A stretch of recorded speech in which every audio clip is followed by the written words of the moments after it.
Chers enfants, j'espère que la troisième préparatoire est facile avec vous. Aujourd'hui, on va continuer par les exercices sur l'unité 1. Alors, dans cet exercice, c'est le troisième exercice qu'on va faire aujourd'hui sur l'unité 1. Alors, dans cet exercice, il nous demande de représenter graphiquement la fonction telle que f de x égale x carré plus 2x moins 4 et x appartient à l'intervalle fermé de moins 4 à 2. Et d'après le graphe, on va déduire les coordonnées du sommet de la courbe, l'équation de l'axe de symétrie et la valeur si c'était minimal ou maximal de la courbe, bien sûr en cherchant la valeur. Et à quoi est égal? On va dire minimal ou maximal et il est égal à. D'accord. Premièrement, c'est une fonction de second degré, ce n'est pas une fonction affine. Alors, je veux utiliser la calculatrice et bien sûr je peux faire par la tête le calcul. Je préfère moi calculer mentalement. Alors, on va faire le calcul. Si vous voulez utiliser la calculatrice, c'est mode 7. Je répète, on écrit l'équation quand elle est, la fonction quand elle est. Alors, j'écris alpha, je touche le bouton x à la puissance, j'ai pris x puissance 2 plus 2x moins 4. Et j'écris, c'est le start, c'est moins 4 et l'end, c'est 2. Puis, je trouve le tableau. Ou bien, je calcule mentalement. Alors, sur le tableau, je dois écrire la liste des nombres qui forment x.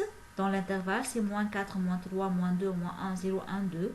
Puis, je veux faire le calcul. Je veux remplacer, si je veux faire bien sûr le calcul mental, je veux remplacer x à la puissance 2 par les valeurs de x. Alors, on va mettre à la place de x, moins 4, premièrement. Alors, c'est moins 4 entre parenthèses à la puissance 2. N'oubliez pas les parenthèses. Alors, la réponse va changer. Et la note va changer aussi dans ce cas-là. Alors, c'est moins 4 en parenthèse, entre les parenthèses à la puissance 2, c'est 16.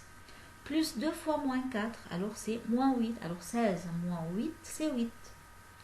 8 moins 4, c'est 4. Alors, la première réponse de y va être 4. Et ainsi de suite, je fais le calcul. Voilà, 4, moins 1, moins 4, moins 5, moins 4, moins 1, 4. Ce sont les réponses de y. Si je veux faire, par exemple, une autre solution, si je veux remplacer x par moins 1, alors je veux mettre moins 1 à la puissance 2, c'est 1, plus 2 fois moins 1, c'est moins 1, alors 1 moins 2, pardon, 2 fois moins 1, c'est moins 2, alors 1 fois moins 2, c'est moins 1, moins 1, moins 4, c'est moins 5. Voilà, ce sont les réponses de x et y. Il nous donne x, alors je calcule y, ou bien par calculatrice, ou bien mentalement. On arrive maintenant à tracer la courbe. On a cherché le tableau, alors on doit tracer la courbe. J'ai placé les points. Premier point, on a, c'est moins 4, 4. Alors, le x, c'est moins 4 et le y, c'est 4. C'est le point A. Puis, on a le point moins 3, moins 1. Voilà, c'est le point B. Puis, on a le point moins 2, moins 4, c'est le point C. On a le point moins 1, moins 5, c'est le point D. Puis, 0, moins 4, c'est le point E. 1, moins 1, c'est G. Et 2, 4, c'est H. Voilà, ce sont les points obtenus par le tableau, par le calcul de x et y. Ce sont les points obtenus. Maintenant, on va relier ces points par la main et non pas avec la règle.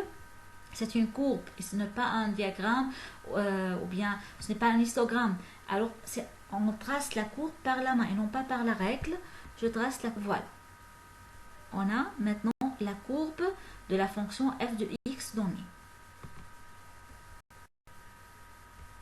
Maintenant, d'après cette courbe, on va chercher les questions demandées. Premièrement, il a demandé le sommet, les coordonnées du sommet. Alors, donnez-moi s'il vous plaît, je vous laisse 2 secondes pour donner les coordonnées du sommet. Allez vite. Allez vite, c'est très facile. Le sommet, la courbe ici, c'est sous la forme de U. Alors, le sommet, c'est le point D. C'est le plus bas point. C'est le point qui se trouve en bas. Voilà, c'est le sommet. Alors, les coordonnées de D, alors ce sont les X et le Y de D. le x de d c'est moins 1 et le y c'est moins 5. Donc les coordonnées du sommet sont moins 1 et moins 5. Voilà, ce sont les coordonnées du sommet. Puis il a demandé l'équation de l'axe de symétrie. Tout de suite, c'est quoi l'équation? Vas-y, écrivez dans les commentaires. Vite, c'est quoi? C'est très facile. L'équation de l'axe de symétrie, c'est une équation, alors on a deux termes.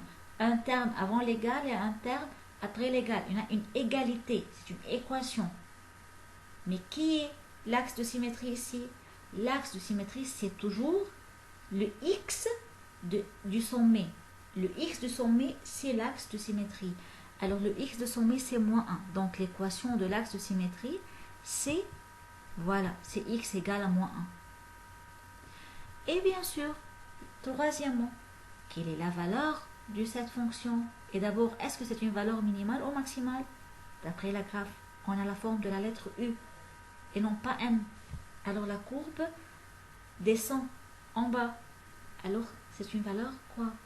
Bien sûr c'est minimal. C'est une question banale. Je sais, pardonnez-moi. Alors c'est une valeur minimale et toujours la valeur minimale est égale au y du sommet. Est égale où est l'y du sommet? Et moins 5. Donc la valeur ici c'est une valeur minimale qui est égale à moins 5. Comme ça, on a fait cet exercice. Merci mes chers. J'espère que vous essayez à la maison de tracer le graphe chez vous, de tracer cette courbe chez vous. Et bon travail. Au revoir.